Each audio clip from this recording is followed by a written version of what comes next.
Hey, this is Toe2 Bravo, and we're going to go ahead and do an update on our 2021 Polaris 570 EPS. We're overdue doing one of these by several videos. Let's go ahead and start off with something that has broken. So before I show you what that something is, let's give you an update on our mileage. We are 234.6 miles in and 28.8 hours. You've got a sufficient amount of time and miles built up into this. The front end of your seat connects into these, and then the rear end of your seat has two male portions that seat into these rubber grommets. And as you can see, we had one of those grommets break. We found that after we rode this last time when we were cleaning the quad, we found that broken. So we have that on order. So that is the one piece that is broken since we've had the quad so far. In addition to that, we had to replace something. I'll show you what that something is. On this side, you have these little plastic, I guess, grommet pieces here. This is an original, this is a replacement.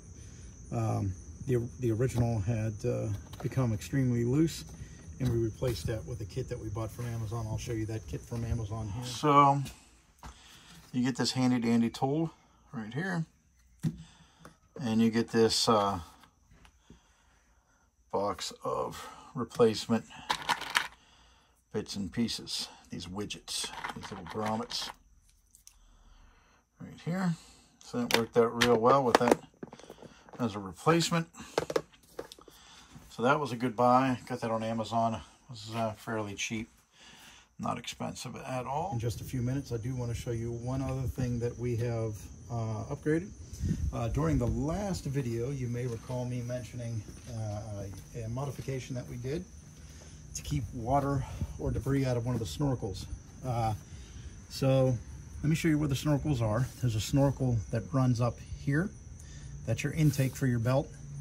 You have the snorkel back here, which is the part of the snorkel system that expels the air. And then you have another snorkel here for the air box. This one is fine, it's seated up in here. Chances of you getting anything in there short of sinking your quad are pretty slim. This one here, I had some debris, dried debris in the throat of the snorkel. So I installed this little plastic flap here to take care of any liquid or debris that would be shot up. And you can see it's all dried in here where it shoots up into here. This is going to keep it from getting into the top of that snorkel there. So it's just a little zip-tied piece of hard plastic, but it does create a nice shield there, deflecting whatever might come up there downward, and keeping anything from going upward and over and into that top snorkel here. Like I said in a previous video, I've had no water in the belt box at all. I have checked several times, but this is just a precaution. It might be overkill. This one back here, some folks would say that this is overkill, but I know that this has paid for itself. There's the front of it right there. And I know there's a lot of gunk that gets up back in there, and that has definitely worked out really well. You guys have seen that also in previous videos. Overall, the bike is in great condition. I've got no complaints. It has run great. It has been dependable. Plenty of power. The tires have been fantastic. I have no complaints with them. The only thing that I would do differently is these are 26s. I probably would have gotten 27s. When these do wear out, that's probably the direction I would go. Same type of tire, same company, same design. I would just go 27-inch.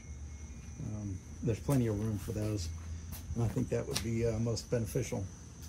The skid plates have been fantastic. They have worked time and time again in some of the real rocky areas that I go to. Matter of fact, all the trails I've been to so far here in Pennsylvania are really rocky boulders, small boulders, but they have been hit time and time again, and I think they've saved me more than once, and that is front and back, because there have been several occasions where I've had to back up and maneuvering on a tight trail, and I've whacked both. So they have definitely paid for themselves. The muffler has been great. I like it a lot. Way better than the stock muffler. I think you get better airflow. I think that there's a little more performance with the bike with this muffler, and it's very affordable. I saved the old one in the event that something should go wrong, but I'm very happy with this muffler so far. Now I have hit the undercarriage of this quite a bit, and I don't have the full skid plate system installed on this because I just think that would be too cumbersome, too heavy for this bike. And I could be wrong. But we're just gonna go under here real quick so you guys can see the type of damage the underside of this bike takes, especially here in PA or northwestern PA where I ride. There is a lot of rocks. But I'll try to get you guys a good view of this skid plate, and you can see some of the damage this factory skid plate has taken. And as I go further back on the bike, sorry about that, these one-man operations are the worst, aren't they? But there, I think that gives you a really solid view. Anywhere you see rust, you know this bike's taking a hit.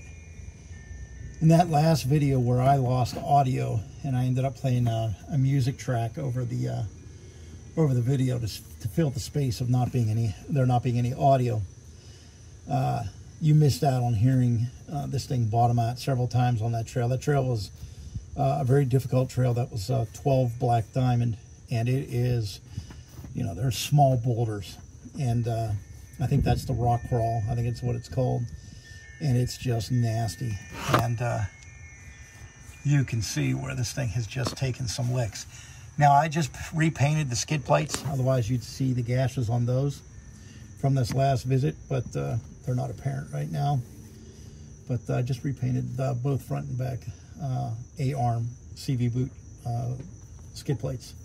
But there, gives you a good representation of the hits we're taking here on the bottom. A full body skid plate from Ricochet would be a good thing to have in my opinion, but I think it would add a lot of weight to the bottom of the vehicle. And with the front and rear bumpers, the skid plates, the boxes, I just don't want to overdo it. As you can see here, as we pan out, I still haven't gotten the winch yet. I want the 2,500 pound OEM Polaris winch. And every time I'm on there to get that thing, it's either on back order or sold out, or I haven't been able to find it in stock. It is pricey, but it is the OEM part. It is plug and play. I really don't want to cut and splice wires. So that's really what I have my heart set on. So I'm just gonna have to wait until it's in. It's a vital piece of equipment. I definitely think that you should have a winch on your quad, especially if you do a lot of riding. So we're back up off the ground now. Let's do a quick pan around so you can see the bike. I try to keep it clean. Wash it every time that I bring it in from riding. So I'm trying to really take care of this thing. So we'll do a quick pan around. Not a lot's changed on it. Additions, there's been no additions since the last time I think we had the video.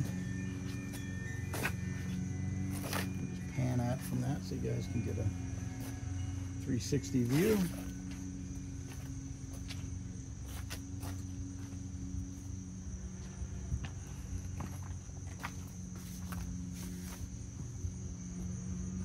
All right. So overall, she's been a fantastic performer as advertised.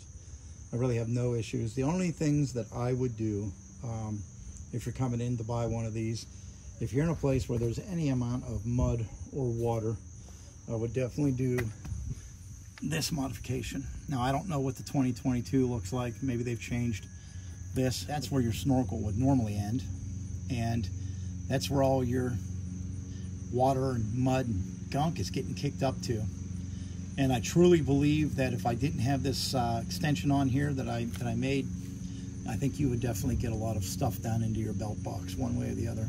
I know Polaris debates that, but the riding I've done, and I'm not a crazy rider, even with just a moderate level of riding, you're going to get some stuff back in there, and it's just not worth it to get that down in your belt box for something that you can get a couple pieces of plumbing hardware and pipe and rig yourself up something like this, some PVC pipe, some glue, and paint it. And now you've got a system that still does what the factory designed it to do with just that, and also keep a lot of the excess crap out of it.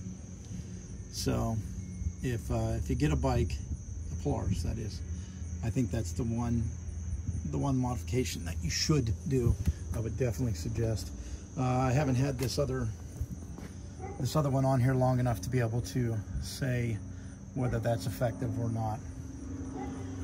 So overall, you know, if I had to give you a 1 to 10 scale on this bike, I'd give it a damn 9. Very happy with it. So this is Tow 2 Bravo. We won't take any more time on this. We've covered everything that's important. Please like, subscribe, comment. I mean, I get a lot of visitors to the page that aren't subscribed. I mean, take a minute and subscribe. It definitely helps the channel a lot, and I appreciate it. So this is Tow 2 Bravo. Until I see you out on the trail again, thanks for watching.